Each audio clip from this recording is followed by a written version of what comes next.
Come back. Let's continue with this conversation with Ishmael Nisi, the spokesperson for the Higher Education Department. Ishmael, as we were talking to you, we lost that connection, and we actually just saw police use that water cannon to try to disperse those protesting students. It really is a real picture of what's happening on the ground, right? But you were talking about these 15 demands, but there were some shortfalls in meeting some of those demands. Just take us through the shortfalls. Well, Shahan, perhaps in relation to the protest, before we even go to the shortfalls, we have requested a restraint from our students, and that they need to, have a peaceful protest today, which is supported by the Constitution and the laws of our country. And we hope that such will happen. To avoid unintended consequences due to the non-adherence to the laws, and we also would really hope that whatever that is taking place out there currently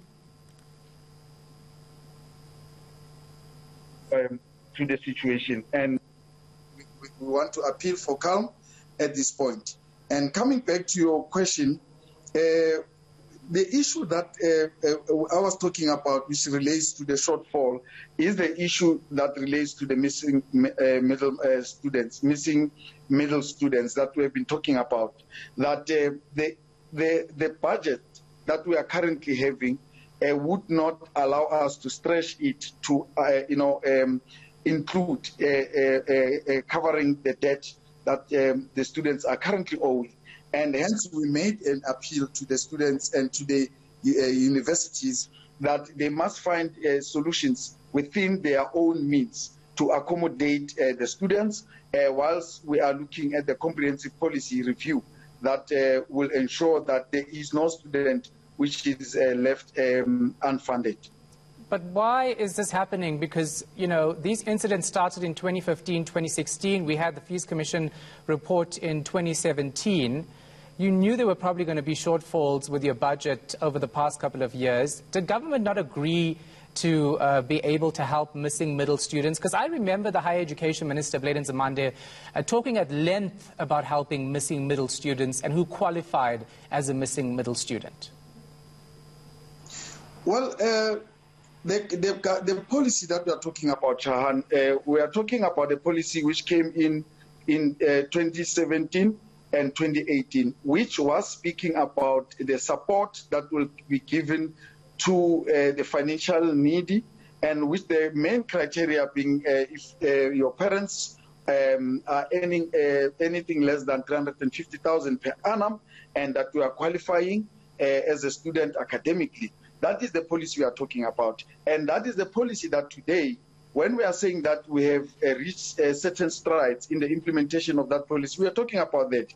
And we currently saying the shortfall that we had, for example, in the first year entry students, those are the increase in the quantum of the first year entrance into the university sector.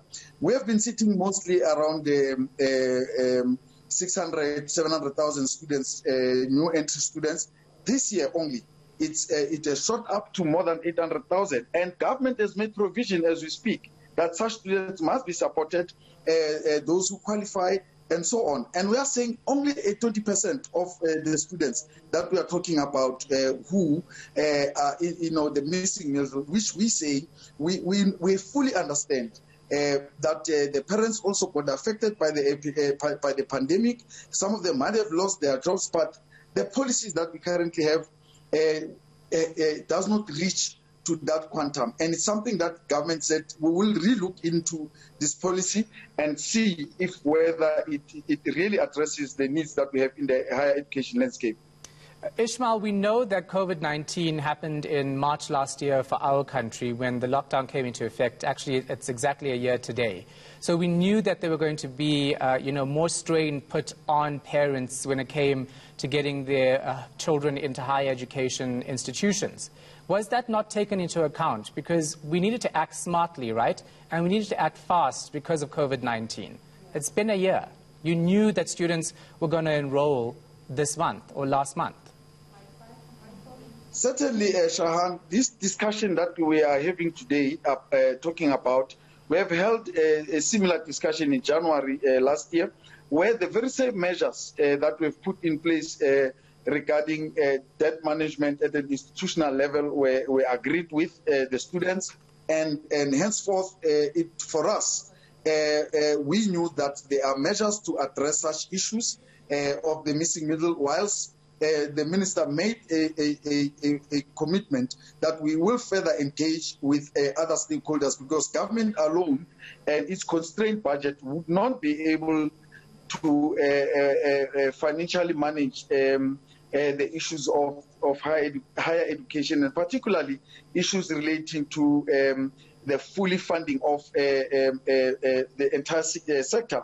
And we have continuously engaged with the students, indicating measures that we are taking, consultations that we have had with the private sector, and systems that we are putting in place, including the funding of postgraduate students. Because I can assure you today, Shahan, that the National Research Foundation funds postgraduate students, which we are not talking much about them today. However, they are part of the missing middle students who we are funding within the system. We are not downplaying the fact that there are constraints in our society, and people who look up to government to do something. And henceforth, we acknowledge that point, and we are saying comprehensively so. We will review this and look at further how we can deal with this issue. And the last point, perhaps, under this that one might mention, you will recall that the Minister of Finance said in the medium-term budget statement framework that the issue of higher education funding will be relooked at, and it is our hope that the issue of funding for higher education will be improved at that particular time, and especially for NFS beneficiaries. And the other sectors, which is 20%, as I'm saying, we will continuously engage with our institutions to find amicable solutions to work with the students to deal with this debt that we are talking about. All right, we can leave it right there. Higher Education spokesperson Ishmael Mnisi, thank you for your time.